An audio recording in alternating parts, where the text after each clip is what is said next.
इस बीच तस्वीरें आ रही हैं, रूस के जो रक्षा मंत्री हैं वो पहुंचे हैं वॉर मेमोरियल में, साथ में भारत के रक्षा मंत्री राजनाथ सिंह। इन तस्वीरों में आप देख सकते हैं, ये तस्वीरें भारत के वॉर मेमोरियल की हैं। वो स्थान जहां पर देश की सरहदों की रक्षा करने के लिए जो तमाम सेना के जवान हैं उन्होंने अपनी शहादत दी, उनकी स्मृति में वॉर मेमोरियल का निर्माण किया गया। प्रधानमंत्री नरेंद्र मोदी ने जब प्रधानमंत्री के तौर पर जिम्मेदारी संभाली, उसके बाद वॉर मेमोरियल की जो सालों पुरानी, दशकों पुरानी मांग थी उसको पूरा किया गया, निर्माण किया गया वॉर मेमोरियल का। और अब वहीं वॉर मेमोरियल पर पहुंचे हैं रूस के रक्षा मंत्री, साथ में मौजूद हैं भारत के रक्षा मंत्री राजनाथ सिंह। रूस के रक्षा मंत्री ने शहीदों को श्रद्धांजलि दी है। तो इन तस्वीरों के ज़रिए ही आप समझ सकते हैं कि दोनों देशों के बीच की जो महत्वपूर्ण मुलाकात होनी है रूस के राष्ट्रपति और भारत के प्रधानमंत्री के बीच में, उसकी जो शुरुआत है वो यहाँ से नज़र आ रही है। और जब जब भारत और रूस के संबंधों का जिक्र होता है तब तब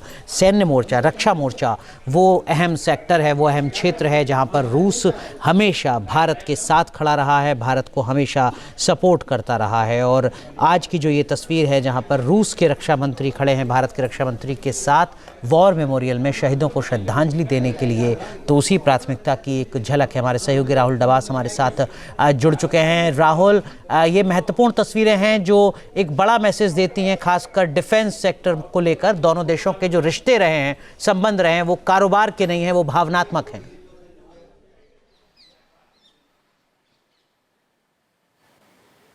निश्चित तौर से अनुराग, जिस तरीके से आपने जिक्र किया, भारत और रूस के बीच 2+2 की कई बार वार्ता होती रही है, यानी हमारे रक्षा मंत्री, विदेश मंत्री और उनके रक्षा मंत्री और विदेश मंत्री, और जिस तरह की साझेदारी है भारत और रूस के बीच में, उसका अहम पिलर है, उसकी अहम कड़ी है डिफेंस रिलेशनशिप। क्योंकि चाहे SU-57 की बात हो, S-400 ट्राइम की बात हो, जिसकी 5 बैटरी का ऑर्डर हमने 2018 में दिया था, 3 मिल चुकी है, उसको ऊपर जो बाकी मिसाइल्स है उसका एक नया ऑर्डर भी दिया गया है। और जो मैं आपको रोक रहा हूं, मैं लौटूंगा आपके पास। एक तस्वीर और जरा दर्शकों को दिखा दें। तस्वीर करीब 25 साल पुरानी है, जब प्रधानमंत्री नरेंद्र मोदी, तत्कालीन प्रधानमंत्री जो आज के प्रधानमंत्री हैं नरेंद्र मोदी, वो उस वक्त के भारत के प्रधानमंत्री अटल बिहारी वाजपेयी के साथ रूस के दौरे पर गए थे। तब बोरिस येल्सिन रूस के राष्ट्रपति थे।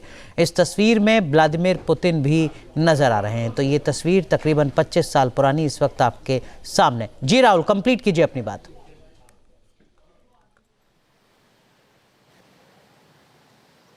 देखिए अनुराग, मैं ये कह रहा था कि अगर साझेदारी की बात करें तो पेट्रोलियम तो 2022 फरवरी के बाद से ही भारत और रूस के वाणिज्य में अहम किरदार बना, लेकिन उससे पहले जो भारत और रूस की दोस्ती है वो मामूलन रक्षा को लेकर के है, रक्षा उत्पाद को लेकर के है। चाहे ज्वाइंट तरीके से SU-30 MKI के निर्माण की बात हो, या फिर जिस तरीके से रशिया कह रहा है कि SU-57 जिसे 5th जनरेशन स्टेल्थ प्लेन के रूप में माना जा रहा है, उसकी पेशकश की जाती है।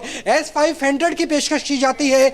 S-400 की हमने 5 बैटरी खरीदी थी 2018 में, 3 हमें मिली है, 2 जल्दी से जल्दी मिल जाए, इसकी बात भी की जाती है। यानी ज्वाइंट मैन्युफैक्चरिंग से लेकर के आयात और निर्यात के रिश्ते, उसमें ब्रह्मोस को कैसे भूल सकते हैं जो भारत। यकीनन। और अब 2 घंटे बाद लगभग जो तस्वीरें आएंगी उस पर नजर पूरी दुनिया की रहेगी। बहुत बहुत शुक्रिया राहुल जुड़ने के लिए। जहां भक्ति है हर शब्द में, कथाओं में छिपे हैं दिव्य रहस्य, और ज्योतिष देता है जीवन को दिशा। धर्म से जुड़ी हर बातों को जानने के लिए हमारे चैनल स्तुति को सब्सक्राइब करें।